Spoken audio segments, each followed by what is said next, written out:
হে নূতন, দেখা দিই গারবার জন্মের প্রথম শুভক্ষণ। তোমার প্রকাশ হোক, কুহেলিকা করি উদ্ঘাটন সূর্যের মতন। রিক্ততার বক্ষভেদী আপনারে করুণ মোচন। ব্যক্ত হোক জীবনের জয়, ব্যক্ত হোক তোমা মাঝে অসীমের চির বিস্ময়। উদয় দিগন্তে শঙ্খ বাজে, মোর চিত্ত মাঝে চির নতুনের দিল ডাক 25শে বৈশাখ। নমস্কার। নমস্কার। আজ জয়ী ব্যানার্জি জয়ীর ডাকে দাবিতে আমরা আবার এখানে। আমার সঙ্গে আছেন বিশিষ্ট কবি তাপস মহাপাত্র। জয়যাত্রার সকলকে আমার শ্রদ্ধা, ভালোবাসা, শুভকামনা। সমস্ত শ্রোতা এবং দর্শককে আমাদের শুভেচ্ছা। এই কবি পক্ষে আমরা এলাম জোড়াসাঁকোর আবহাওয়া নিয়ে। জোড়াসাঁকো নামটি উচ্চারণ করলেই একটি আবহ বাঙালি মননশীলতায়, বাঙালি মননে জেগে ওঠে। অনুষ্ঠানের নামটি ওই জায়গা থেকেই নেওয়া, রবীন্দ্র সরণি। কয়েকদিন আগেই, 4 দিন আগেই রবীন্দ্রনাথের জন্মদিন গেছে, 25শে বৈশাখ গেছে। সারা বিশ্ব বাঙালির এক অন্যতম প্রধান উৎসব। তার প্রতি শ্রদ্ধা জানাতে জেগে উঠেছে সমস্ত বাঙালির অন্তর। আমরা দেখেছি বিভিন্ন জায়গায় তার প্রতিচ্ছবি। আমরাও মেতেছি সেই শ্রদ্ধাঞ্জলিতে মহান পুরুষ, মহাকবির জন্মতিথি পালনে। একটা কথা বলে রাখি, রবীন্দ্রনাথ শুধু তো 25শে বৈশাখে নয়, বাঙালি মননে, বাঙালির অন্তরে তা চিরদিনের, প্রতি মুহূর্তের। তবু এই বৈশাখ মাস আমাদের কাছে যা রবীন্দ্র মাস, সেখানে এসে যেহেতু জন্মদিন গেছে, তাই একটি বিষয়ের প্রতি আমরা আলোকপাত করতে চাই। সেটা হলো জোড়াসাঁকো, রবীন্দ্রনাথের শৈশব। যেখান থেকেই শুরু তার পথ চলা, যেখান থেকেই রবীন্দ্র সরণি। জোড়াসাঁকোর ঠাকুর বাড়ি, এক কথাই সকলের মনে জেগে ওঠে সেই গথিক স্ট্রাকচারে লাল সুদৃশ্য বাড়িটি, যেখানে এখন বাংলার অন্যতম প্রধান শিক্ষা কেন্দ্র রবীন্দ্র ভারতীর প্রধান কার্যালয়। সেই জোড়াসাঁকোতে আমরা যদি ফিরে যাই সেই সময়ে, একদম রবীন্দ্রনাথের কথায় যখন কলকাতা এই কলকাতা ছিল না। প্রকৃত অর্থে মননশীল দুনিয়ার ঠাকুরবাড়ি রবীন্দ্রনাথের জন্মভিটে বলতে গেলে কলকাতার সেই আবহ ফুটে ওঠে। শহরে শেখা গাড়ি ছুটছে, তখন ছটছড় করে ধুলো উঠছে, দড়ির চাবুক পড়ছে হাড় গেলা ঘোড়ার পিঠে। না ছিল ট্রাম, না ছিল বাস, না ছিল মোটর গাড়ি। অদ্ভুত এক সেই কলকাতার চিত্র, যা শৈশবে রবীন্দ্রনাথের লেখায় বারবার ফিরে এসেছে। সেই বর্ণনা থেকে আমরা অনেক কিছু জানি, তার সেই ছোটবেলার লেখা, তার ছেলেবেলার কথা জানতে পেরে। যে আবহ আমাদের মধ্যে জেগে ওঠে, যে চেতনা আমাদের মধ্যে জেগে ওঠে একটি মহান পুরুষের ছোটবেলা, যা আমাদের সকলের সঙ্গে কোথাও না কোথাও মেলে। যে অন্তরের বন্ধন শুরু হয় সেই শৈশব থেকে। তারপরেই বেড়ে ওঠা দেবেন্দ্রনাথের তিনি ছিলেন 14তম সন্তান। মা ছিলেন সারদা সুন্দরী দেবী, বাবা ছিলেন ভ্রমণের নেশা। কবির একাকিত্ব কাটে সেই শৈশব থেকে, কারণ তার 14 বছর বয়সে মার মৃত্যু হয়। ছেলেবেলাটি দাস দাসী আর আত্মীয় স্বজনদের মধ্যে বেড়ে ওঠে। এক যেভাবে সমস্ত ছোট ছোট ছেলেদের জীবনযাপন কাটে ছোটবেলায়, সেই পড়াশুনে অবহেলা, মন না চাওয়া, খেলাধুলো, এই সমস্ত রবীন্দ্রনাথের যে খুঁটিনাটি বিষয়গুলো আমাদের মধ্যে জেগে ওঠে, তাই নিয়েই আজ আমাদের রবীন্দ্র স্মরণী, তাই নিয়ে আমরা এগোবো। আমরা শুরু করি একটি গান দিয়ে, রবীন্দ্রনাথের গান দিয়ে, আজ এই অনুষ্ঠানের একদম শুরুতে।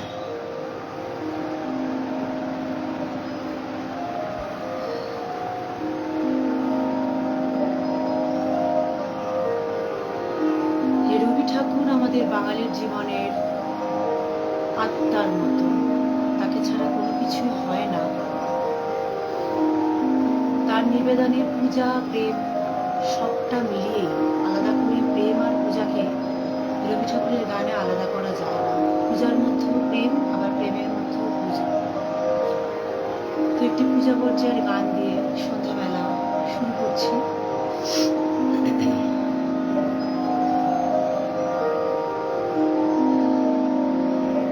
দাঁড়িয়ে আছো তুমি আমার গানের পারে,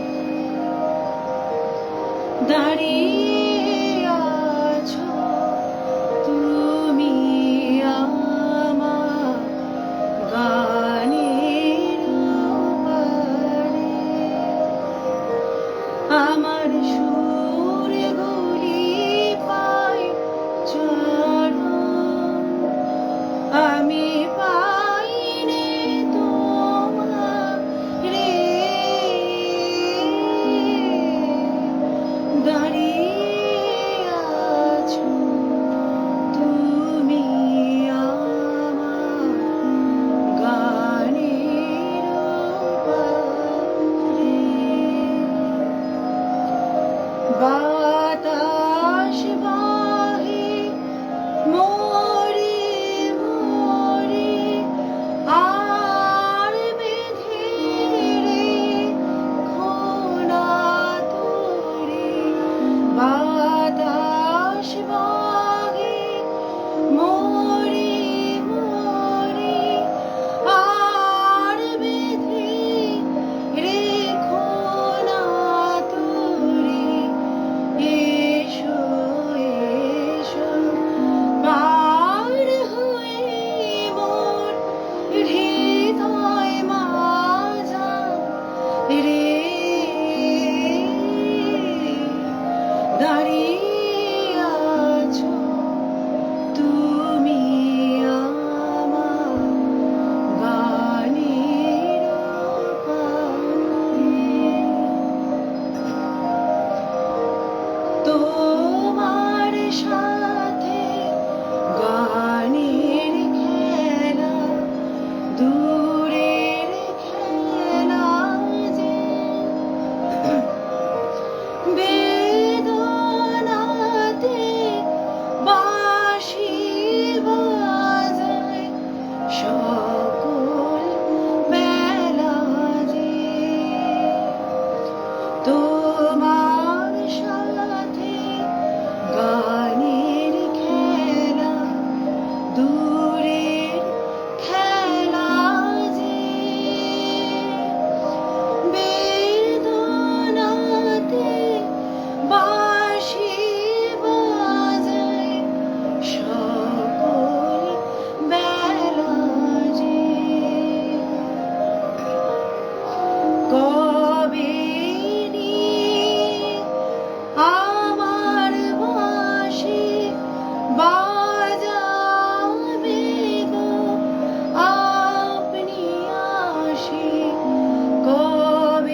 এই গানটি থেকে একটি কথা বলা যায় যে রবীন্দ্রনাথের এই 161তম জন্ম দিবসে এসে দাঁড়িয়ে আমরা কেন এত দিন পর, এত বছর পর সবকিছুতে সেই রবীন্দ্রনাথে সেই আশ্রয় নিই। গানটি এমন সময় লেখা যখন গোটা বিশ্ব জুড়ে চলছে আধুনিকতার হাওয়া, যেখানে রবীন্দ্রনাথ ব্রাত্য আশ্চর্যভাবে বিস্ময় লাগে। কারণ আধুনিকতার যে ব্যাখ্যা দেওয়া হচ্ছিল সেই সময় একঝাঁক সারা বিশ্ব জুড়ে যে তরুণ সমাজে, কারণ তখন পরিস্থিতি বদলে গেছে। ভিক্টোরিয়ান যুগ থেকে নতুনভাবে এগিয়ে যাওয়ার একটা চেতনা যাচ্ছে সারা বিশ্ব জুড়ে কবি মনে, মননশীলতায়। দ্বিতীয় বিশ্বযুদ্ধ, সারা বিশ্বে অর্থনৈতিক মন্দা, সমাজতন্ত্রের উত্থান, দুর্ভিক্ষ, এই সব মিলিয়ে বিধ্বস্ত এক বিশ্বের সামনে দাঁড়িয়ে তখন সমস্ত মননশীল মানুষ বেঁচে থাকার যে লড়াই জেগে উঠছে, সেইখানে দাঁড়িয়ে চতুর্থ ভুবন রচনার যে তাগিদ, সেখানে কিন্তু রবীন্দ্রনাথ ব্রাত্য। তাকে বলা হচ্ছে তিনি আধ্যাত্মবাদের অনুসারী। কিন্তু এই গানটি যদি ধরা যায়, দাঁড়িয়ে আছো তুমি আমার গানের ওপারে, প্রায় 75 বছর আগে লেখা, এর চেয়ে আধুনিক কথা এখন কি বলা যায়? সম্পর্কের ক্ষেত্রে যে সুরের বাঁধন থাকে, তার প্রতি যে একটা ব্যাকুলতা ভেতরে ভেতরে কাজ করে, সেই চেতনা থেকে যেই গানের উৎপত্তি, আমার গানের, আমার সুরের ঠিক বাইরে দাঁড়িয়ে আছো তুমি, এসো সুরে জড়াও, এই যে আবেদন, এত আধুনিক ভাবে আজও কি ভাবা যায়? তাহলে কি রবীন্দ্রনাথ আধুনিক নয়? এই আজকের দিনে দাঁড়িয়ে এটাই তো কন্ট্রাডিক্টরি একটা, মানে একদিকে বলা হচ্ছে যে রবীন্দ্রনাথ আধুনিক নয়, প্রাচীনপন্থী, অথচ রবীন্দ্রনাথকে ছাড়া আমরা এক পা চলতে পারি না। প্রাচীনপন্থী নয়, তিনি আধুনিক নন। অর্থাৎ বিজ্ঞানের যে অগ্রগতির সঙ্গে সমাজের যে একাত্ম হয়ে এগিয়ে চলা, তার মাঝখানে এই মননশীলতাটাকে একদল মানুষ মনে করছে যে এটা যেন প্রগতিশীলতা থেকে একটু আলাদা, একটা ঘরকুনো, একটি অন্তরঙ্গ একটি বিষয়। কিন্তু তা তো নয়। প্রগতির সঙ্গে জড়িয়ে আছে একই সঙ্গে বিজ্ঞান এবং সাহিত্য, মননশীলতা, যার যৌথ প্রয়াসে মানবতার বিকাশ হয়। রবীন্দ্রনাথ সেই মানবতার বিকাশের পন্থী ছিলেন। আত্মিক সংশোধন, আত্মিক পরিশুদ্ধতা না থাকলে কোনো জাতি এগোতে পারে না, কোন সভ্যতা এগোতে পারে না। তিনি, তার ব্যাখ্যা ছিল এই। একই কারণে 1930 সালের কথা যদি বলা যায়, আইনস্টাইনের সঙ্গে তার সাক্ষাৎকারের কথা, যেখানে অস্তিত্ব নিয়ে কথা হচ্ছে। আমি কবিতার কাছে কেন আইনস্টাইন টানলাম? কারণ এই যে আধুনিকতার জায়গায় থিওরি অফ রিলেটিভিটি, এই আপেক্ষিকতাবাদ একটি অনিবার্য বিষয় হয়েছিল আধুনিক যুগে। তার যে ব্যাখ্যা ছিল, সেই বিস্ময়কর ব্যাখ্যা এসে পড়ে, তার ছায়া এসে পড়েছিল সাহিত্য, এবং সাহিত্যকে আধুনিক করেছিল, মননশীলতার ক্ষেত্রে একটা বিপ্লব এনেছিল। ঠিক তেমনই সময় 1930 সালের কথা বলছি, যখন রবীন্দ্রনাথের সঙ্গে আইনস্টাইনের সাক্ষাৎ, 4 বার সাক্ষাৎ হয়েছিল। তার একটি সাক্ষাতে তিনি উঠেছিল অস্তিত্ব। এই অস্তিত্ব কে নির্দেশ করে? আইনস্টাইন বলেছিলেন মহাজগৎ, রবীন্দ্রনাথ বলেছিলেন না, মানুষ। মানুষ যদি না থাকতো, তাহলে এই অস্তিত্বের মূল্য থাকতো না, ব্যাখ্যা থাকতো না। তখন আইনস্টাইন বলেছিলেন যে বাড়িতে একটি চেয়ার আছে, মানুষ থাকলে কি চেয়ারটি থাকবে না? রবীন্দ্রনাথ বলেছিলেন থাকবে, বস্তু হিসেবে থাকবে, কিন্তু তার অস্তিত্ব থাকবে না, কারণ মানুষই বলবে ওটাকে চেয়ার। এই যে মানবতাবাদ, অর্থাৎ এই যে মনের পরিশুদ্ধতা থেকে এই বিশ্ব সংসারের যে উন্নতি, এই পথেই তিনি হেঁটেছেন বরাবর। মানবতাবাদের পন্থী রবীন্দ্রনাথ এগিয়েছেন তার সমস্ত সৃষ্টিশীল জীবনে। তো আমরা আসছিলাম সেই রবীন্দ্রনাথের কথায়, জোড়াসাঁকোর কথায়, তার শৈশবের কথায়, তখনকার কলকাতার কথায়। তার শৈশবের সঙ্গে জড়িয়ে আছে কলকাতার ইতিহাস। তার রচনায় সেই ইতিহাস আমরা খুঁজে পাই। তিনি বলছেন, তখন তো কলকাতায় যাতায়াতের এই ধরনের ট্রাম, বাস ছিল না, এত যোগাযোগ ছিল না, পালকিতে যাতায়াত করতো। সেই পালকি, কোনো কোনো পালকি চলতো ঘোড়ায়। তো এমনি একটি পরিত্যক্ত পালকি ঠাকুর বাড়িতে পড়ে থাকতো, আর ওটাই ছিল ছোট্টবেলা রবীন্দ্রনাথের খেলাঘর। যখন পড়াশুনো ভালো লাগতো না বা ছুটি হতো, তিনি কাউকে না জানিয়ে ওই পালকির মধ্যে ঢুকে যেতেন। এই পালকি নিয়ে তার একটা সুন্দর ব্যাখ্যা আছে, সে ব্যাখ্যাটা বলি। চলেছে মনের মধ্যে আমার অচল পালকি, চলার পথটা কাটা হয়েছে আমারই খেয়ালে। সেই পথে চলেছে পালকি, দূরে দূরে, দেশে দেশে, সেসব দেশের বই পড়া নাম আমারই লাগিয়ে দেওয়া। কখনো বা তার পথটা ঢুকে পড়ে ঘনঘোর বনের ভিতর। বাঘের চোখ জলজল করছে, গা করছে ছমছম। সঙ্গে বিশ্বনাথ শিকারী, বন্দুক ছুটল দুম, ব্যাস সব চুপ। কি অসাধারণ এই ব্যঞ্জনা! এরপর রবির পালকির চেহারা যেত বদলে, সেটা তখন ময়ূরপঙ্খী, ভেসে চলে সমুদ্রে, ভাঙা যায় না, দেখাতো না। নাওয়ের দাঁড় পড়তে থাকে ছপ ছপ, ঢেউ উঠতে থাকে দুলতে দুলতে, ফুলতে ফুলতে। কানে এসে লাগে মল্লার ডাক, সামাল সামাল ঝড় উঠল। তখন হাল ধরেন আব্দুল মাঝি, আমাদের ছোট্টবেলার সকলের সেই আব্দুল মাঝি। এই মাঝিটি ছিল তার দাদার ভক্ত। তার ছিল দাড়ি, ছুচলো, সকলেই জানে। তবে গোঁত তার কামানো, মাথা ন্যাড়া। রবি তাকে চিনেছিল সে দাদাকে পদ্মার ইলিশ আর কচ্ছপের ডিম এনে দিত বলে। এখানেই থামত না সেই বায়স্কোপের মতো পালকি। কবির আরো ছোট্টবেলায় শোনা নানান কাহিনী যেন জীবন্ত হয়ে উঠত পালকির ভিতর, আলো আধারিত। তো এমন একটি ম্যাজিক রিয়েলিটি যে রবীন্দ্রনাথের মধ্যে খেলা করত সেই ছোট্টবেলা থেকে, তার ছায়া এসে তার সমস্ত সৃজনশীলতাকে গড়িয়ে দিত আস্তে আস্তে। 13 বছর বয়সে তিনি কিন্তু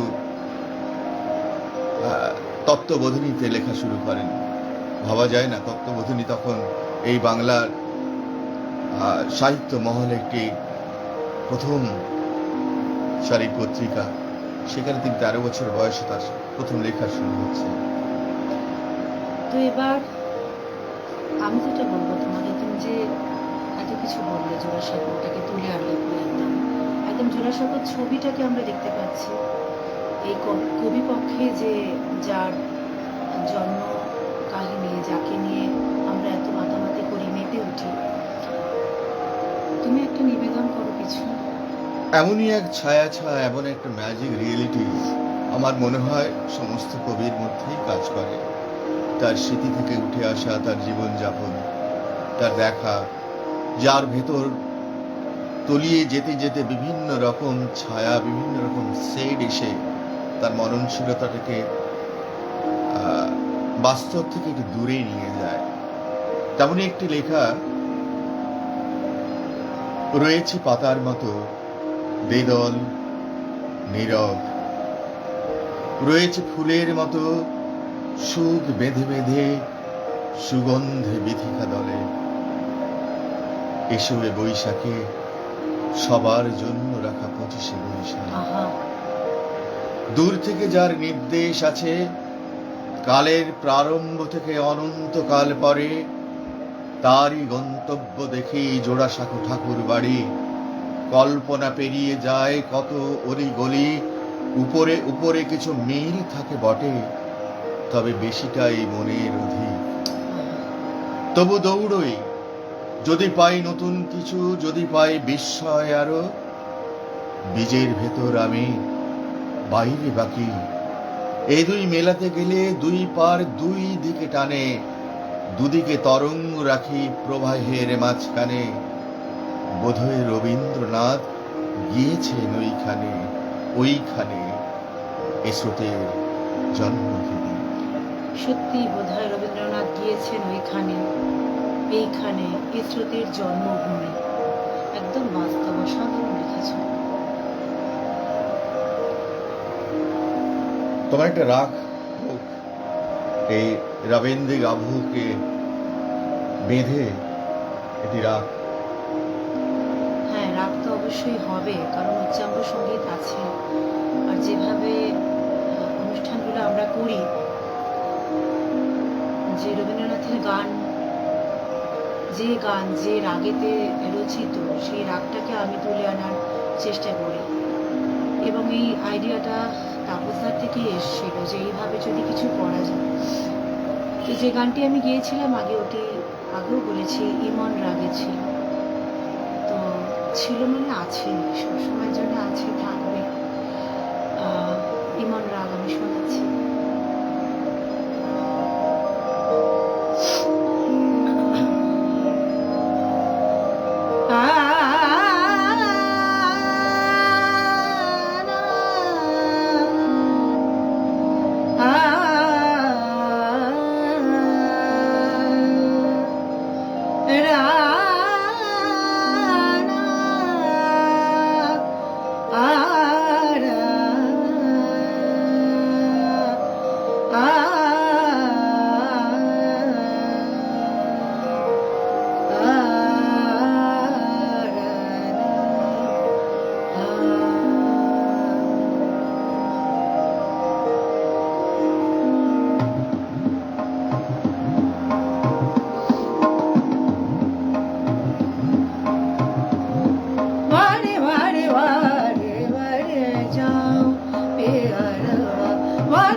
গানের কথাই যেমন ছিল, দাঁড়িয়ে আছো তুমি আমার গানের ওপারে, এই যে নিবেদন। তো আমি রাগের কথাটাও সেরকম ভাবেই ভেবেছি।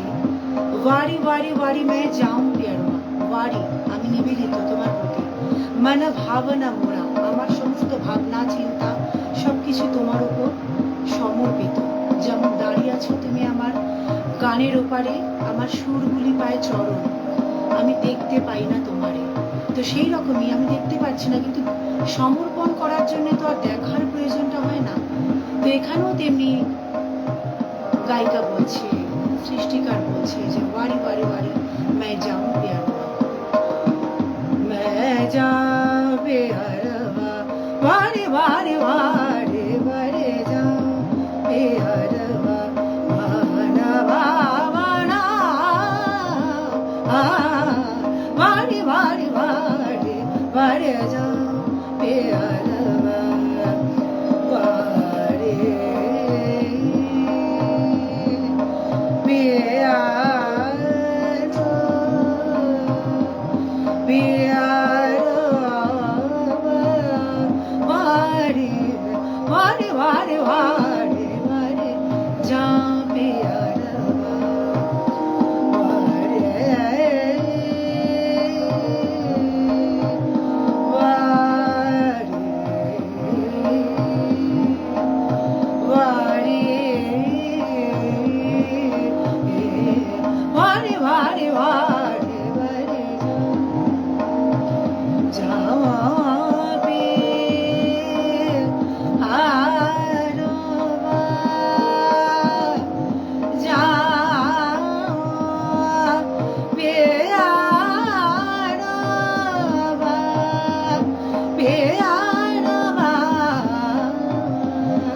বাড়ি বাড়ি বাড়ি বাড়ি যা মেয়ার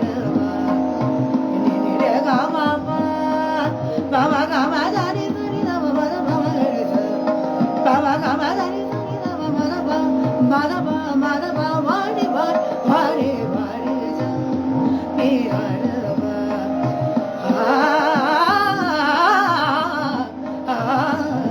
বাড়ি বাড়ি বাড়ি বাড়ি বাড়ি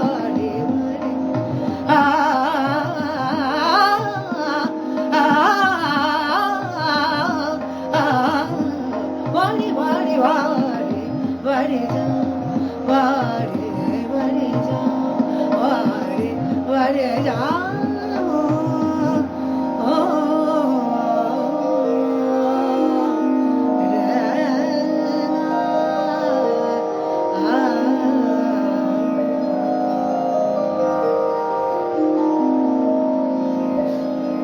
অসাধারণ। সবকিছু কেমন দুমড়ে মুচড়ে যায়। এই যে সৃষ্টি, একটি সৃষ্টি থেকে আরেকটি সৃষ্টিতে যে উত্তরণের পথ বড় দুর্লভ। যারা এটা উপলব্ধি করেন তারা জানেন যে একটা ভাঙাচোরার জার্নির ভেতর দিয়ে সমস্ত সৃষ্টিশীল মানুষকে যেতে হয় এবং তারই ভেতর দিয়ে সমস্ত অভিজ্ঞতাকে তুলে ধরতে হয়। এবং ধ্বংসের থেকেই তো সৃষ্টি। একদম একদম কষ্টকে আনন্দে পরিবর্তন করার নামই সৃষ্টি। যন্ত্রণাকে দিনের পর দিন লালন করা, ওই যে ক্ষতটাকে বললাম, লালন করা, মানে সারানোর চেষ্টা না করে। যারা প্রতিটি আমরা লিখি, সৃজনশীল মানুষের ভেতর একটি মাতৃত্ব আছে। সে লালন করে কষ্টকে, কারণ সেই কষ্টের ভেতরই আনন্দের ভ্রূণ থাকে। বলো তুমি এবার। সব পুরাতন ভেঙে দিয়ে সবই যখন নতুন করে ভাবি, তখন আমার রবীন্দ্রনাথ রোদ বৃষ্টির বিমূর্তকে খুঁজে। তেমন পাড়ায় বছর শুরু 25শে বৈশাখ, যে এলো তার হাল খাতাতে, যে গেল তার অন্তপুরে, তার আঁখিতে চোখ মেলালে কে যেন দেয় ধরা। তখন প্রাণে গীত বিতান বুনো ফুলে ভরা। বাহির পথে যে আল ধরে আলো আধার খেলা, একদিকে তার জোড়া সাঁকো, আরেক দিকে শিয়াল দহের বেলা। সব পুরাতন ভেঙে গেলে সত্যি যদি সবই আবার নতুন করে পাই, তাতেই আমার ভুবন ডাঙা, তাতেই আমার শ্রীনিকেতন খোয়াই। মানে একেতেই সব। সত্যি রবীন্দ্রনাথ তো এটাই ছিলেন। প্রতিটা গান তুমি দেখো, গান বা কবিতা, মানে দিনের শেষ থেকে শুরু করে শুরুতে, বা শুরু থেকে শেষ শুরু করে শেষে, প্রতিটা ক্ষণেতে রবীন্দ্রনাথ জড়িয়ে রয়েছে। হ্যাঁ, জড়িয়ে রয়েছেন। এই তার কারণটা হচ্ছে প্রতিটি সময় প্রতিটি মানুষ কিন্তু ভেতরে ভেতরে ভাঙতে থাকে, তার পুরনো ভেঙে নতুন করে। এইভাবে তো অভিজ্ঞ হয়। প্রতিটি মানুষের ভেতর একটি দ্বন্দ্ব চলে। সেই দ্বন্দ্বের সুর যে পায়, যে কম্পন ধরতে পারে, তার মধ্যেই জাগে তার প্রকাশ। সত্যি রবীন্দ্রনাথ যখন নোবেল প্রাইজ পেলেন, তার নোবেল মঞ্চ থেকে যখন নেমে আসেন, তখন সাংবাদিক, সাহিত্য সমালোচকরা তাকে ঘিরে ধরে যে আপনি কোত্থেকে কবিতা লেখেন। তিনি একটা কথা বলেছিলেন, কনফ্লিক্ট। তারপর জিজ্ঞাসা করা হয়েছিল যে কবিতা লিখে আপনি কি পান, তিনি বলেছিলেন কনফ্লিক্ট। অর্থাৎ একটা দ্বন্দ্ব থেকে আরেকটা দ্বন্দ্ব। কারণ দ্বন্দ্ব না হলে তো সৃষ্টি আসে না। তার সারা জীবনের এই যে জার্নি, এই যে যাত্রা, এক দ্বন্দ্বমূলক জীবনবোধের যাত্রা। তাই রবীন্দ্রনাথকে আমরা আমাদের প্রতি সময়ের যে দ্বন্দ্ব চলে তার সঙ্গে মেলাতে থাকি। আমাদের দ্বন্দ্বে যে অতৃপ্তি শুরু হয়, তার খুঁজি, তার ব্যাখ্যা খুঁজি রবীন্দ্রনাথের মধ্যে। তাই রবীন্দ্রনাথ আজও প্রাসঙ্গিক, আজও অনিবার্য। এবং এই সংঘর্ষের মধ্যে দিয়ে যত বেশি যাওয়া যায় তত বেশি বোধহয় সৃষ্টি করা যায়। শুধু শুধু সৃষ্টিশীলতার ক্ষেত্রে নয়, একজন সৃষ্টিশীল মানুষের সামগ্রিক জীবন বোধ থেকেই তো তার সৃষ্টি হয়। মানুষের জীবনের অন্তরাত্মা মানে অন্তর্মুখী যে সমস্ত কুসুমকলি থাকে, যে সুকুমার বৃত্তিগুলি থাকে, তার প্রতিটি ক্ষেত্রে ছিল রবীন্দ্রনাথের সমান বিচরণ। তিনি একই সঙ্গে বিপ্লবী, একই সঙ্গে সমাজবাদী, একই সঙ্গে অসম্ভব এক ভীষণ প্রেমী। তার প্রেমের ব্যাখ্যা সে এক অসাধারণ ব্যাখ্যা, যেখানে তিনি তার বহু ব্যাখ্যা দিয়েছেন। শুধু একটা কথা বলি, তার কাছে সমস্ত ভালোবাসা ছিল সম্মানের। আমরা যেটা বলি না, আমাদের অক্ষমতা থেকে বলি যে তুমি আমাকে ভালোবাসো না, তিনি কখনো এই কথাটি বলতেন ভালোবাসো না, এই কথাটা তিনি কখনো বলেননি। তিনি বরং ভালোবাসাকে সম্মান জানিয়ে তিনি এটা বলতেন, আমি তোমার চেয়ে বেশি ভালোবাসি। এই যে আত্মত্যাগ, এই যে সমর্পণ, এই যে বিশুদ্ধতা অন্তরের, সেখানে তো প্রেম একটি মহাসাগর। সেই প্রেমেরই একটি গান, হ্যাঁ, প্রেমের গান। যেখানে এই ব্যাখ্যারই একটি সামঞ্জস্য আমরা পেতে পারি। এই যে তুমি আমাকে ভালোবাসো না, এই অভিযোগটা না করে তিনি যে বলতেন যে তার প্রতিপক্ষ বলবো না, প্রতিদ্বন্দ্বীও বলবো না, তার উল্টো দিকে যে মানুষটা দাঁড়িয়ে থাকতেন তাকে যে তিনি আরো আরো একটা ধাপ উঁচু একটা জায়গা দিয়ে দিলেন যে তুমি আমাকে অবশ্যই ভালোবাসো, খুব ভালোবাসো, কিন্তু আমি তোমাকে তার থেকেও বেশি ভালোবাসি। যে কোনো প্রেমিক মানুষ ভালোবাসার কণাকেও অবজ্ঞা করেন না, সম্মান জানান, কারণ তা থেকেই তার মধ্যে বাসাটি আরো সুন্দর হয়। একদম। এবং এখানে বলা মানে আমি তোমাকে আমার থেকেও, তুমি আমাকে যতটা ভালোবাসো তার থেকেও ভালোবাসি, এই বলার মধ্যে যে উদারতা এবং যে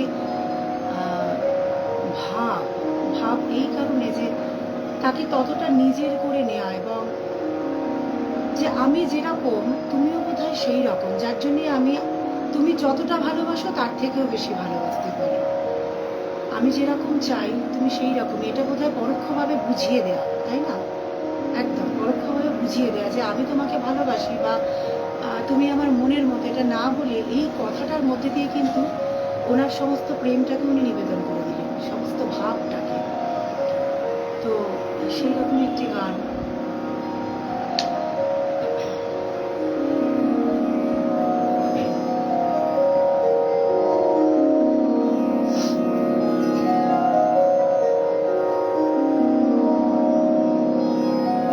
আমার পরানো যাহা চায়,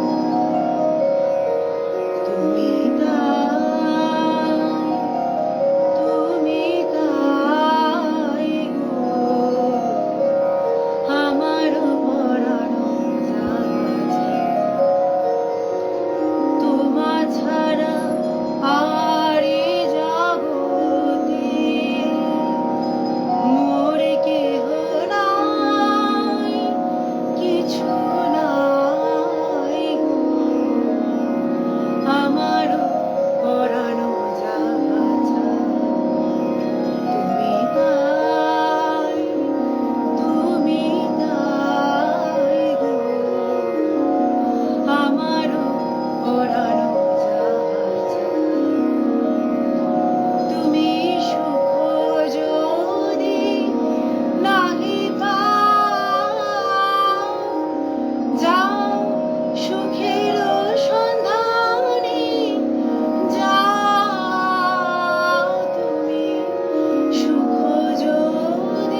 বরষ মাস আমি তোমার বিরহে রহিব বিলীন, তোমাতে করিব বাস।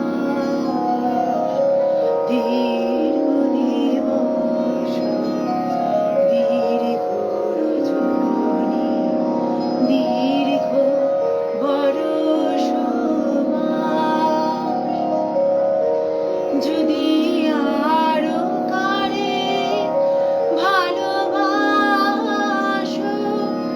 যদি আরো ফিরে নাহি আসো, যদি আরো কারে ভালোবাসো, যদি আরো ফিরে নাহি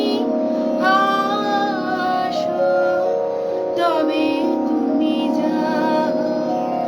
চাও তাই যেন পাও, আমি যত দুঃখ পাই গো, আমারও পরানো যাহা চায়, তুমি তাই গো, আমারও পরানো যাহা চায়। প্রেমের ক্ষেত্রে রবীন্দ্রনাথের মতো এই শুদ্ধাচার আর কোথায় পাই?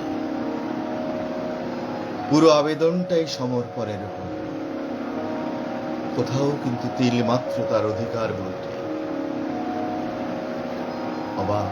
এই অধিকার বিস্ময়। বোধ নেই বলেই বোধহয় তিনি প্রেমের ওই উচ্চতায় যেতে পেরেছিলেন। একেবারে কেন কেন রবীন্দ্রনাথকে আমরা বিস্ময় হিসেবে দেখি? তার প্রতিটি শব্দ, প্রতিটি সুর, প্রতিটি উচ্চারণের ভেতর যে বিভিন্ন শেড, বিভিন্ন ছায়া লুকিয়ে থাকে অতি সূক্ষ্মভাবে, তার বহুমাত্রিকতার খোঁজে আমরা নিরন্তর ছুটি। তাই রবীন্দ্রনাথকে ঘিরে আমাদের এত অতৃপ্তি, তাই রবীন্দ্রনাথকে আমরা ছাড়তে পারি না। তাই তো ঈশ্বর আমাদের কাছে একটা বিস্ময়। এবং তিনি এই কটা লাইনের মধ্যে বলে দিলেন যে অধিকার বোধ তো দূরের কথা, তুমি যদি চলেও যাও আমার দুঃখটাকে আমি জয় করার ক্ষমতা রাখি। কারণ তিনি প্রেমটাকে তো ওই আটকে রাখেননি কোনো বেড়াজালে। এবং সত্যিতে প্রেমকে আমরা জানি যে কোনো জিনিসকে যত বেশি আটকাবো সে তত বেশি ছিঁড়ে ফেটে না, বেরোতে চাইবে। বিষয়টা ব্যাখ্যাটি অন্য জায়গায়। ব্যাখ্যাটি একটা অতি সূক্ষ্ম পার্থক্য আছে, তা হলো প্রেম এবং মোহ। একদম। আমরা ভুল করে মোহকে অনেক সময় প্রেম বলে ভাবি। এই মোহ থেকেই অধিকার বোধটা চলে আসে। মোহ অধিকার দেয়, প্রেম দেয় সমর্পণ। এই সমর্পণের ব্যাখ্যা এই গানের ভেতর, প্রতিটি ছত্রে, প্রতিটি সুরের ভেতর যে তার ব্যাকুলতা, তার সমর্পিত আত্মা জেগে উঠছে, তা আমরা এই গানের ভেতরে পাই। এই গানের মধ্যে তো এটাও মানে এই বুঝিয়ে দিচ্ছেন যে আসলে তুমি যেখানেই যাও, এই যে পুরোটা যে বললেন মানে যদি আমার থাক কি না থাকুক উনি এটা নিয়ে ভাবছেন না তো একদমই ভাবছেন না। কারণ তিনি মনে করছেন যে আমি ভালোবাসি এটাই যথেষ্ট, হ্যাঁ, এটাই আমার প্রেমের জন্য। কারণ ভালোবাসাটা তো আসলে নিজের মধ্যে, আমরা তো প্রেমটা করি নিজের সাথে। একেবারে। একদম, প্রেমটা তো আসলে হয় নিজের সাথে। আমরা বলি তাকে এই ব্যাখ্যা, ভালোবাসি। এই এক ব্যাখ্যা, এটা আবহমান কাল ধরে চলে আসে। এর ব্যাখ্যা নিয়ে এক একটা মহাকাব্য হবে, মহা উপন্যাস হবে। সময় সীমিত, তাই আমরা চলে আসছি আবার সেই জোড়াসাঁকোতে। কারণ আমরা শুরু করেছিলাম আমাদের অনুষ্ঠানের নাম কবিতা রবীন্দ্র সরণিতে, আবার ফিরে আসি রবীন্দ্র সরণিতে, কারণ আমাদের লক্ষ্য রবীন্দ্র সরণি এবং একদম ঠাকুরবাড়ি জোড়াসাঁকোর। এবং এই রবীন্দ্র সরণির নামটা কিন্তু তোমারই দেওয়া। না, রবীন্দ্র সরণির নামটাই তো গোটা বিশ্বের কাছে। এবং আমি যখন জিজ্ঞেস করেছিলাম যে আমি জয়ীকে যে দেব নামটা আমি কি দেব, তখন হঠাৎ করে আমাকে ফোন করে বললো, আমি বলে দাঁড়াও ভাবতে হবে, ভাবিনি। বললো একদম রবীন্দ্র সরণি, এছাড়া আর কিছু হতেই পারে। রবীন্দ্র সরণি মানে একদম জোড়াসাঁকো তুলে আনা, আর তো কিছু নয়। সত্যি একটা অসাধারণ নাম, সত্যি বলুন একটা অসাধারণ নাম এই রবীন্দ্র সরণি, কোনো অনুষ্ঠানের নাম যে রবীন্দ্র সরণি হতে পারে, এটা আমি তোমার থেকেই মানে প্রথম আমার এইভাবে অভিজ্ঞতা। সবই রবীন্দ্রনাথের। বিষয়টি হলো, আমরা ছিলাম জোড়াসাঁকোতে ঠাকুরবাড়ি, সেই রবীন্দ্র সরণিতে। আমরা যে এতক্ষণ পর্যন্ত আমরা যে রবীন্দ্রনাথের যে এই যে চর্চা করছি, বহু চর্চিত, কিন্তু সেই যে আমি বলি বারবার সেই রবীন্দ্রনাথে ফিরে আসতে হয়, কারণ তার প্রতিটি সৃষ্টিশীলতার ভেতর এত সূক্ষ্ম আভা থাকে, এত সেট থাকে, যার এক একটি সেট ধরে চলতে গেলেই অনেকটা দিন চলে যায়, হয়তো একটা জীবন চলে যায়। তো সেই জায়গায় আবার ফিরে আসে। আসলে এই যে তার ভেতর যে এই একটা মহাজাগতিক বিকাশ, এটা তো একদিনে হয়নি। তার এই আত্মিক পরিশুদ্ধতার জায়গাটা অনেকটাই জুড়ে আছে ঠাকুরবাড়ির সাংস্কৃতিক চর্চা, ছোটবেলা থেকেই যিনি পেয়েছিলেন। আমরা জানি পুরনো কলকাতায় তখন ঠাকুরবাড়ি একটি সাংস্কৃতিক পীঠস্থান। সেখানেই বাংলায় নাটক হচ্ছে, প্রথমেই নাটক হচ্ছে, যেখানে তাদের গৃহবধূরা, হ্যাঁ, বাড়ির সকলে মিলেই নাটক করছে, কিন্তু তার গৃহবধূরা সেখানে নাটক করছে। এটা তৎকালীন কলকাতায়, কেন তৎকালীন বাংলায় ওটা ভাবা যায় না। এটা বিপ্লব, সত্যি একটি একটা বিপ্লব। তো তেমন একটি বৈপ্লবিক আবহে একটি মহান আত্মার জন্ম হয়েছে এবং তার বেড়ে ওঠা, ফলে তার যে ভেতরে ভেতরে যে আত্মিক চর্চা ছোটবেলা থেকে চলে এসছে, এবং তার যে প্রকাশ আমরা দেখেছি তার সারা জীবন পথ ধরে, যাতে গোটা বাংলা, আমাদের বাঙালি জাতি যাতে ঋদ্ধ হয়েছে, যা বাংলা জাতিসত্তাকে গর্বিত করেছে, যা বাঙালিকে বিশ্বে তুলে ধরেছেন রবীন্দ্রনাথ। গোটা বিশ্ব ছুটে বেরিয়েছিলেন, লক্ষ্য ছিল ভারতীয় দর্শন, এবং সেই ভারতীয় দর্শনের কথা বলতে গেলেই তখন বাঙালির কথা উঠে এসেছে রবীন্দ্রনাথের ভেতর দিয়ে। বাংলাকে আমরা যে আজ সারা বিশ্বে, দুনিয়ার নিরিখে যে এত বড় একটি শীর্ষস্থানে বাংলা জাতি, তার ভাষা, তার শ্রেষ্ঠতম শ্রুতি মধুর ভাষা, এবং পৃথিবীর নিরিখে চতুর্থতম ভাষা, এ ভাবা যায় না। এই জায়গাটাকে পৌঁছে দেওয়ার পেছনে রবীন্দ্রনাথের অবদান অনস্বীকার্য। তিনি যে সারা বিশ্বে ছুটে বেরিয়েছেন, তার লক্ষ্যই ছিল এটা বাংলা জাতিকে তুলে ধরা, ভারতীয় দর্শনকে তুলে ধরা। তো সেই ঠাকুরবাড়ির সমস্ত সাংস্কৃতিক কর্মকাণ্ডের ভেতর রবীন্দ্রনাথের বেড়ে ওঠা। তিনি মজা করে অনেক কিছু বলেছেন। ঠাকুরবাড়িতে নাটক হতো, নাটকের রিহার্সেল হতো, কিন্তু ছোটদের কোনো স্থান ছিল না ওখানে। ছোটদের থাকতেন দূরে, সেখানে বড়দের ঠাঁই। এইখানেই রবীন্দ্রনাথের একটা অসাধারণ আক্ষেপ আছে। তার জীবন কথায় বলেছেন, কি আর বলবো, আমরা সে সময় ছিলাম ছেলে মানুষ, যখন নাটকে চলছে, রিহার্সেল চলছে, বাড়ি গমগম করছে, বাড়ির সকলে যখন হয়, বাচ্চারা ছুটে যায়, কি করছে, বড়রা আনন্দ করছে, হাসি ঠাট্টা করছে, তারাও তাদের লিপ্ত হয়, কিন্তু খুব স্বাভাবিকভাবে। আর সেই তৎকালীন বাঙালি সমাজে যেটা ছিল, ছোটরা বড়দের মধ্যে যাবে না, তারা অন্দরমহলে থাকবে, তারা পড়াশোনার ভেতর থাকবে। তো সেই জায়গায় বাধা আসতো। তাই জীবন কথায় তার সেই আক্ষেপের কথা খুব মজা করে তিনি বলেছেন, তখন বড়দের আমাদের ছেলেরা দূর থেকেও ভাগ বসাতে পেত না। যদি সাহস করে কাছাকাছি যেতুম, তাহলে শুনতে হতো, যাও খেলা করো গে। অথচ ছেলেরা খেলায় যদি উচিত মতো গোল করতো, তাহলে শুনতে হতো, চুপ করো। অর্থাৎ তাদের ঠাঁই যেন কোথায় ছিল। এই প্রত্যেকটি শিশুকালের এই ধর্ম, যেখানেই যেতে চায়, আসলে কি হয়, শিশুকালের যে একটা চাইল্ডিশ ইগনোরেন্স থাকে, সেটা তারা তো আর বোঝে না যে কোন জায়গায় যাওয়া উচিত, কোন জায়গায় যাওয়া উচিত নয়। তাদের হচ্ছে সবই আনন্দের পৃথিবী তাদের সামনে। তো তাদের সেই অবারিত দ্বারের জায়গায় তারা যেন বড়রা একটা বাধা প্রাচীর হয়ে যেত সেখানে।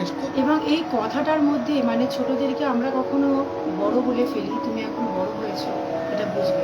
আবার নিজেদের প্রয়োজনে আবার ছোট সাজে, তুমি না অনেক ছোট, তাই না, মানে একদম মানে বাচ্চারা তখন জাস্ট কনফিউজড হয়ে যায় যে আমরা কখনো বড় হচ্ছি, কখনো ছোট হচ্ছি। হ্যাঁ, প্রয়োজনে মানে প্রত্যেকটি শিশুরই এই অভিযোগ যে বড়রা প্রয়োজনে তাদের কি বলা যায়, ব্যবহার করা ঠিক না, প্রয়োজনে তাদের প্রবেশ থাকে আর কি, প্রয়োজনে ছোট প্রবেশাধিকার থাকে। তো এই যে ছোটবেলা থেকে তিনি দেখেছেন, এবং যাদের দেখে দেখে বড় হয়েছেন, জীবের দশায় তিনি প্রচুর মৃত্যু দেখেছেন, তার সন্তানদের মৃত্যু দেখেছেন, তার স্ত্রীর মৃত্যু দেখেছেন, তার ছোটবেলার বন্ধু কাদম্বরী দেবীকে তিনি তার মৃত্যু দেখেছেন।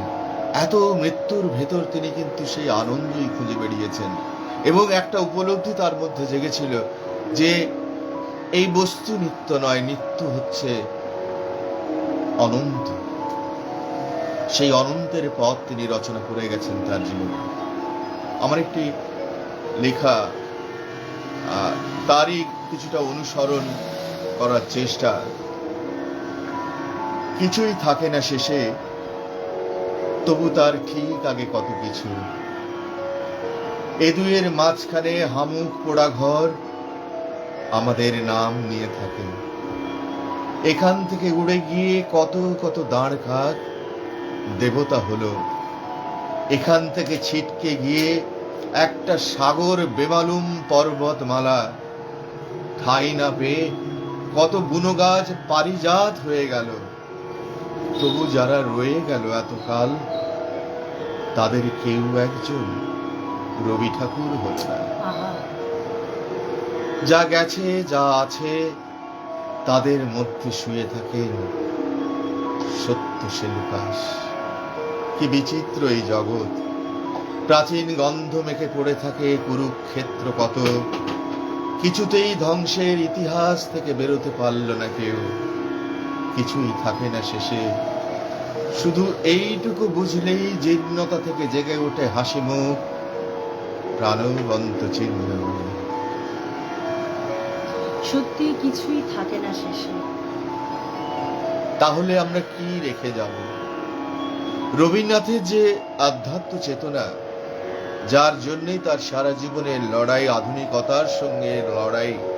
তিনি কিন্তু ভীষণভাবে বিজ্ঞান মনস্ক ছিলেন, ভীষণভাবে সমাজ মনস্ক ছিলেন, শিক্ষা মনস্ক ছিলেন। যদিও তার ছোটবেলায় আমরা তার জীবন কথায় দেখেছি, তার ঘটনাগুলো যেটা জানি, তিনি প্রথাগত শিক্ষায় বিশ্বাসী ছিলেন না। তিনি ভীষণ অনীহা দেখাতেন এবং সেই কালে অনেকগুলো স্কুলে যাতায়াত থাকা সত্ত্বেও তার কিন্তু ক্লাস 8-এর উপর যাওয়া হয়নি।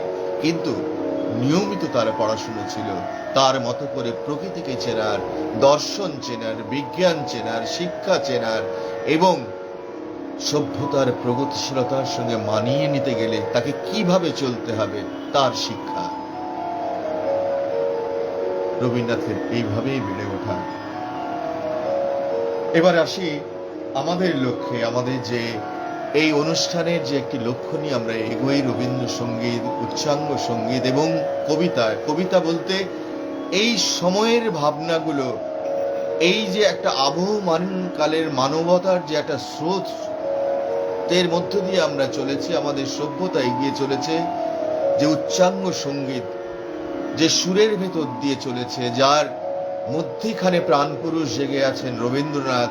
তার একদিকে প্রাচীন সাহিত্যকলা, একদিকে আধুনিক সাহিত্যকলা, যে মেলবন্ধন তিনি সারা জীবন ধরে করে গেছেন, দুটোই মধ্যে দিয়ে একটা মানব সত্তা তৈরি করেছেন, যাকে আমরা জীবন দেবতা বলি।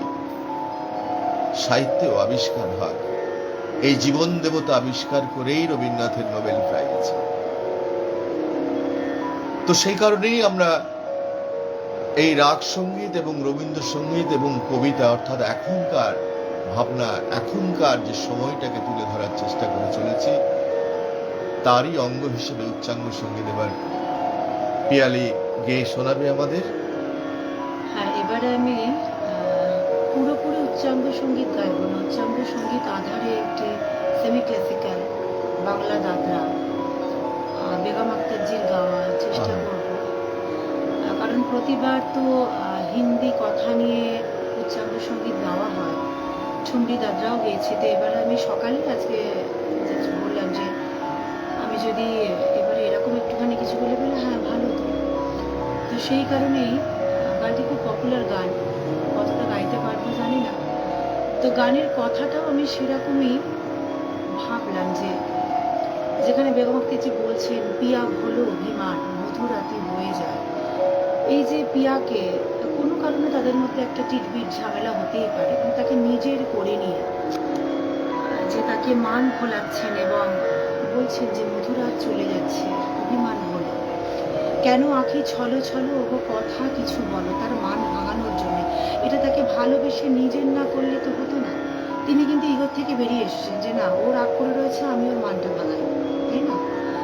তো এবং দূরে থাকা কি গো সাজে মায়া ভরা জোছনায়, এই যে পরিবেশের সাথে মানিয়ে নিয়ে।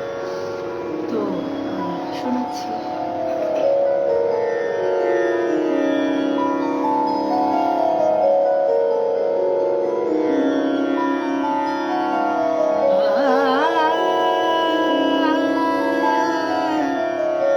না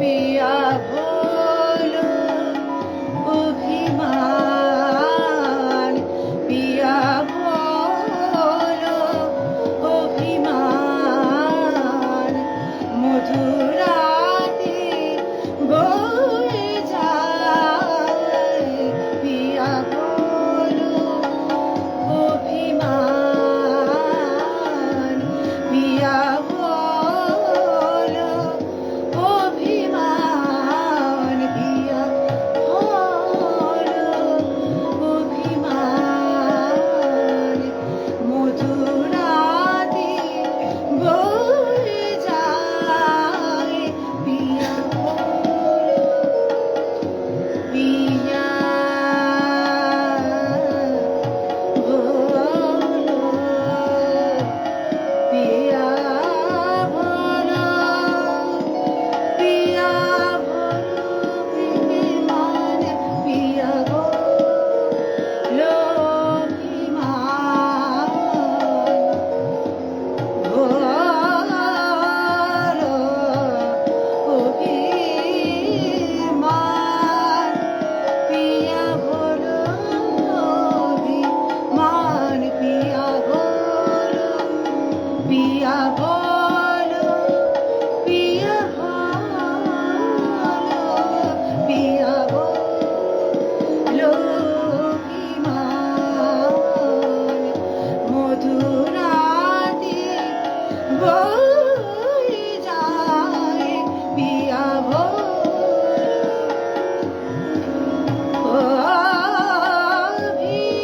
অভিমান, পিয়া ভোলো, ভোলো, ভোলো, পিয়া ভোলো। কেন আঁখি ছলো ছলো,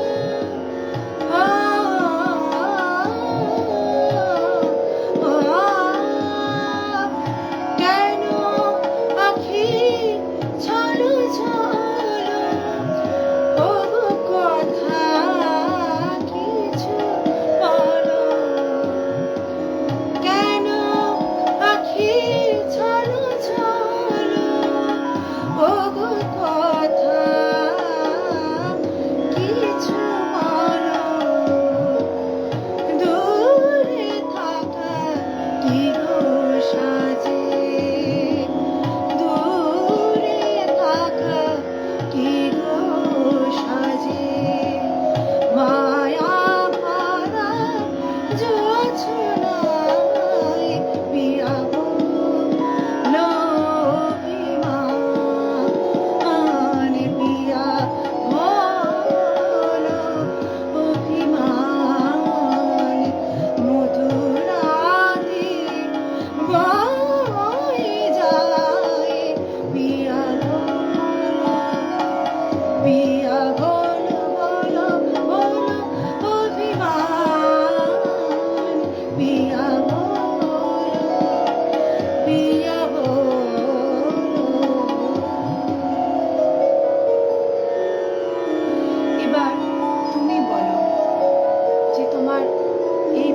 মণ্ডলে একেবারে ঠিক এইরকম সিচুয়েশনে কি আসছে মনেতে, কি মানে তোমার সৃষ্টিতে তুমি কি বলতে চাইছো? মনে যখন উচ্চতার তারতম্য হয়, তখন প্রকৃতিকে মেনে মনের ভেতর কিছু কুয়াশা নামে। একপারে রশ্মি, আলোক রশ্মি, মাঝখানে জলবিন্দুর ঘনীভূত রূপ, আর একপারে একটি মানুষ। সে খুঁজতে চায় সেই কুয়াশার আস্তরণ ছাড়িয়ে সে আলোর কাছে পৌঁছতে। একদম এইভাবেই এক একটা মুহূর্ত, এই যে আমি আগে বলেছিলাম, প্রতিটি সৃজনশীলতার ভেতর একটি দ্বন্দ্ব কাজ করে। এবং এই পৌঁছানোটা হয়তো পুরো জীবন পথ ধরেই সমগ্র হ্যাঁ, সমগ্র জীবন জীবন যাত্রাটাই এই পথ, পৌঁছানো লক্ষ্য একটাই, তবে তো সৃষ্টি করা যায়। এই যারা এতক্ষণ আমাদের সঙ্গে আছেন, প্রায় 1 ঘন্টা হতে চলবে, আমাদেরও মনে নেই যে আমরা 1 ঘন্টা পেরিয়ে এসেছি, এবং দেখতে পাচ্ছি না যে তারা অনেকেই শুভেচ্ছা দিচ্ছেন, বার্তা দিচ্ছেন, উৎসাহ দিচ্ছেন। তাদের সকলকে আমাদের তরফ থেকে শুভেচ্ছা, অভিনন্দন এবং সাধুবাদ জানাই যে এমন একটি পরিমণ্ডলে, এমন একটি চর্চার ভেতর সকলেই আমরা আমাদের নিবেদন করছি, কেউ ওপার থেকে কেউ ওপার থেকে। খুব ভালো একটি পরিবেশ। তো আমার এমন একটি যে দ্বন্দ্ব ছায়ামূলক একটি মুহূর্ত প্রতিটি মানুষের জীবনে আসে, যারা তাকে প্রকাশ করতে চান তারা বিভিন্নভাবেই প্রকাশ করেন, কেউ সঙ্গীতে, কেউ ছবিতে, কেউ লেখার ভেতর দিয়ে। তো তেমনই একটি মুহূর্তের প্রকাশ,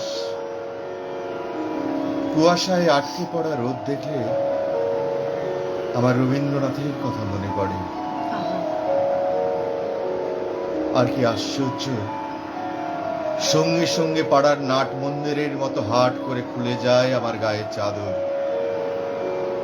কিছুটা হাঁটতে থাকি, পাশ থেকে বলে ওঠেন কেউ, এ পথে রবীন্দ্রনাথ গিয়েছিলেন একদিন।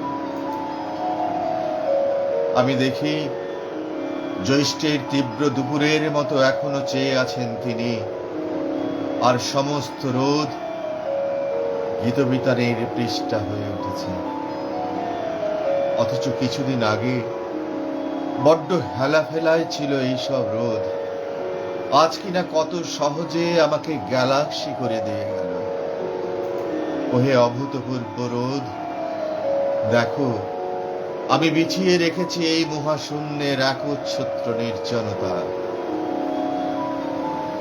আসলে আমরা যে পথে হাঁটার চেষ্টা করতে চাই, একটু এগোলেই দেখা যায় রবীন্দ্রনাথের পায়ের চিহ্ন পড়ে আছে। সত্যি তাই। এই যে বিছিয়ে রেখেছি মহাশূন্যের একচ্ছত্র নির্জনতা, সত্যি কি অসাধারণ লাইন! এটা তোমার পক্ষে লেখা বোঝা সম্ভব? মানে এই নির্জনতার মধ্যে দিয়ে, এবং হয়তো প্রকৃতি চঞ্চল সেই মধ্যে, কিন্তু নির্জনতা একদম নিজের ভেতরে, নিজে আমি একাগ্রতায় রয়েছি, আমার সবকিছু এটা নিয়ে, তবেই তো আমি এরকম ভাবে ভাবতে পারছি, চিন্তা করতে পারছি যে কিভাবে। আমরা রবীন্দ্রনাথের সেই ছেলেবেলার কথা শুরু করেছিলাম, ঠাকুরবাড়ির অন্দরমহলের কথা শুরু করেছিলাম, রবীন্দ্রনাথের বেড়ে ওঠা সেই সময় কলকাতা। এসব কথা বলতে গেলে অনেকটাই সময় যায়, আমরা ইতিমধ্যেই 1 ঘন্টা পেরিয়েছি। ফলে ওই সমস্ত ওই সমস্ত আলোচনার ভেতর না গিয়ে আমরা সরাসরি এখন চলে যাই আমাদের কিছু একদম শেষ পর্যায়ে যে সমস্ত কথা ভেবেছি, আমাদের কথা বলার, আমাদের গান, আমাদের সুর। তবে আশ্চর্যের ব্যাপার, তার মধ্যে ছোট্ট করে একটু বলে থাকি, রবীন্দ্রনাথ কুস্তি লড়াই শিখতেন। ছবিটা ভাবুন, রবীন্দ্রনাথ তার কুস্তি শেখার জন্য ট্রেনিং নিচ্ছেন, মাটি খুঁড়ছেন এবং তার সেই সমস্ত মুদ্রা দেখাচ্ছেন, ধুলো মাখছেন, আর বারান্দায় দাঁড়িয়ে তার মা কপাল খুঁড়ছে, আরে আমার ফর্সা ছেলেটা কালো হয়ে যাবে, মেটো রং হয়ে যাবে। অনেকটা সেই আমাদের সেই নন্দগোপালের কথা মনে পড়ে যায় না, ছোট শিশু কৃষ্ণ, তার যশোদা, সেই কৃষ্ণ যে রোদে ঘুরে বেড়াচ্ছে, তাতে উৎকণ্ঠায় ঘুরছে যে এই ধুলো লাগছে, এই হচ্ছে, একবার মানে মহাত্মার যশোদাকে সমস্ত যেমন একটা মহাত্মার মুহূর্ত শান্তি দিত না হ্যাঁ কৃষ্ণ, সমস্ত মহাত্মার সেই বোধহয় রকমই বোধহয় প্রতিটি মানুষের একটি- মধ্যে একটা করে ছোটখাটো কৃষ্ণ লুকিয়ে থাকে। হ্যাঁ একদম তাই তো, একদম সে কথাই তো রবীন্দ্রনাথ বলেছেন যে সেটাই বলে মানুষের গেছেন। ভিতরে ঈশ্বর, মানুষের ভেতরে ঈশ্বর, তোমার সেই ঈশ্বরকে জাগাও তবেই তুমি পরিশুদ্ধতা পাবে। বিজ্ঞানও তাই বলে, মনস্তত্ত্ব তাই বলে যে আমাদের ভেতর ভালো মন্দ সব কিছু আছে। পৃথিবীর সব ভালো আমাদের মধ্যে, পৃথিবীর সব খারাপ আমাদের মধ্যে। আমাদের ভালোকে জাগাতে হবে খারাপকে দাপিয়ে রাখার জন্যে। যদি ভালোকে না জাগাই আপনা থেকে খারাপগুলো উঠবে। তাই এই যে সাংস্কৃতিক চর্চা, এই যে মননশীলতার ভেতর দিয়ে যাওয়া, একটি উন্নত মানুষ গড়ার প্রধান শিক্ষা কেন্দ্র বলা যেতে পারে। রবীন্দ্রনাথ শান্তিনিকেতন করে তা দেখিয়ে দিয়েছেন এবং তা প্রমাণ করেছেন। প্রকৃতির সঙ্গে মানুষের যে আদান প্রদান, আত্মিক যোগাযোগ, তার একদম যাকে বলে খাতায় কলমে এক প্র্যাকটিক্যালি তিনি এটা দেখিয়েছেন। হ্যাঁ, তার আগে সেই সময় আমাদের তো তপোবন সাহিত্য ছিল, আমাদের তপোবন শিক্ষা ছিল। আমাদের এই প্রতিষ্ঠানিক শিক্ষা এসেছিল ব্রিটিশরা আসার পর। কারণ ব্রিটিশরা এই যে প্রতিষ্ঠানিক শিক্ষা কেন্দ্র করতে বাধ্য হতেন, কারণ তাদের দেশে সারা বছরই বৃষ্টিকাল, ফলে ওখানে তো আর প্রকৃতির মধ্যে বসে পড়াশুনো হয় না। তাই একটা কনস্ট্রাকশন দরকার, একটা নির্মাণের ভেতর শিক্ষা প্রসার ব্যবস্থা করা হয়, যেটা অধুনা শিক্ষা এবং যেটা পথ ধরে ভারতীয় শিক্ষা দ্বারা শুরু হয়।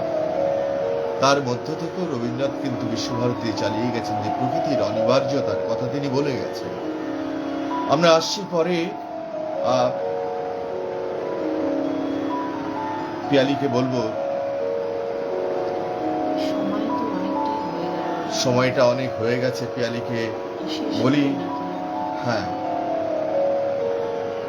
একটি কবিতা একটি গান করো, আমরা শেষে যাওয়ার আগে একটা গান করো, আমি একটি কবিতা বলি, তারপরে তুমি তার উপসংহারটা। তুমি একটা কবিতা বলো,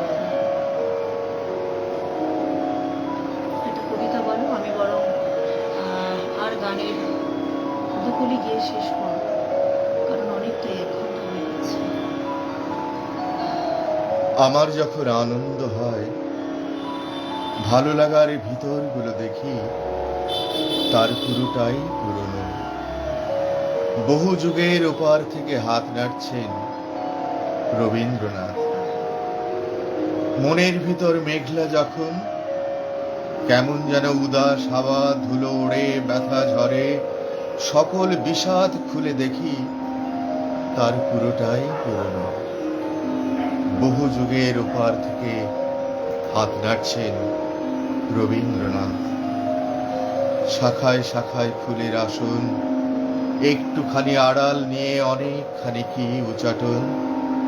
মনে এলো তখন যে গান, বুকের ভিতরে কাঁপলো যে তান, খুব সহজে বুঝতে পারি তার পুরোটাই পুরনো।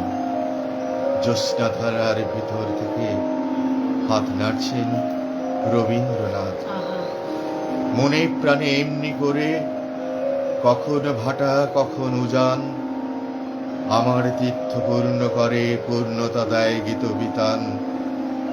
নষ্ট নীড়ের উঠোন জুড়ে গাছ গাছালির ছায়া পড়ে, রোদ বৃষ্টির আপর থেকে উঠে আসেন রবীন্দ্রনাথ। সত্যি কোথায় নেই সবকিছু থেকে। তো একেবারেই শেষ পর্যায়ে,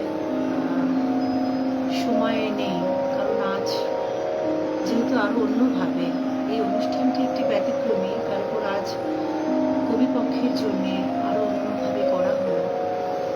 তো আমি যা দিয়ে শুরু করেছিলাম মূল অনুষ্ঠান, সেই তাকে বুকের মধ্যে নিয়ে সেই নিবেদন, প্রেম, পূজা সবটাই একসাথে। ঠিক আছে? কিছু একটা বলতে চাইছে, আমাদের মেসেজটা আসছে না তো, এখানে কমেন্ট আসছে না ওখানে। কমেন্ট এখানে ওদিক দিয়ে একটুখানি তুমি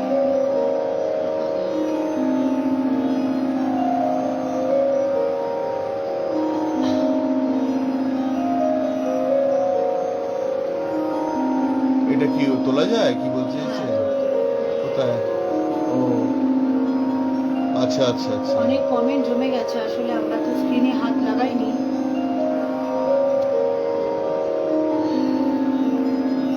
শেষে কেউ লিখেছে,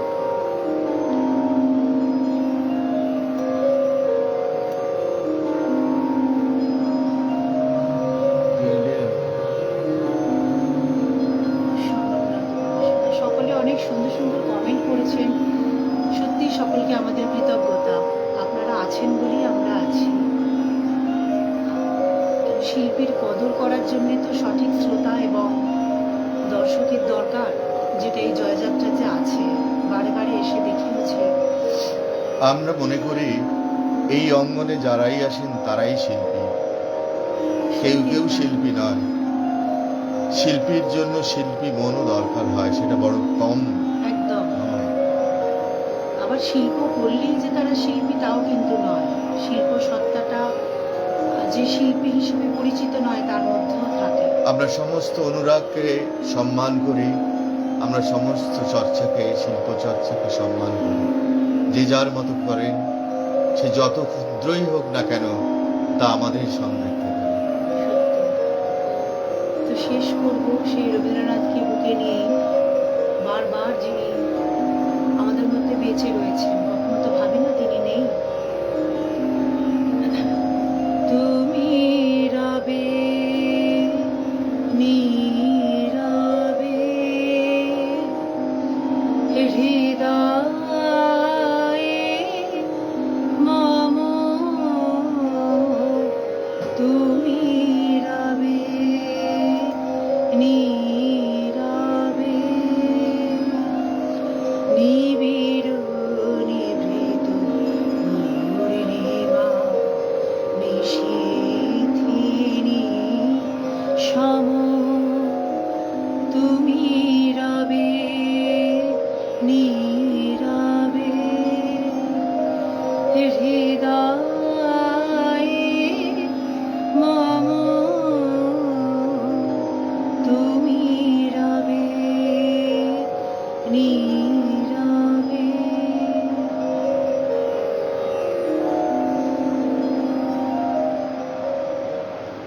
নমস্কার, আপনাদের সকলকে অনেক অনেক কৃতজ্ঞতা জানিয়ে, শ্রদ্ধা জানিয়ে, আমাদের জয়ীর এই পাতায়, এই পেজে আজকের অনুষ্ঠান আমরা নিবেদন করলাম। আমাদের ত্রুটি, আমাদের ভ্রান্তি, ভুলভ্রান্তি আপনারা আনন্দের সঙ্গে মানিয়ে নেবেন, এইটুকু আশা করি। সবাই ভালো থাকবেন। শুভরাত্রি। সকলে মিলে আমরা এই জয়যাত্রাকে আরো এগিয়ে নিয়ে যাই, জয়ীর পাশে থাকি, আছি সবসময়। একটি মিষ্টি মেয়ে এবং বাবা মাকে বুকে আঁকড়ে যেভাবে ও এগিয়ে চলছে সকলকে নিয়ে, সত্যি খুব আদরে, মানে ও নিজের গুণে আদর আদায় করে নেয়। সমস্ত শ্রোতা এবং দর্শকদের সত্যি আমাদের অনেক কৃতজ্ঞতা এবং ধন্যবাদ, যারা এতক্ষণ আমাদের সহ্য করলেন। জানি না কতটা ভালো লাগাতে পেরেছি।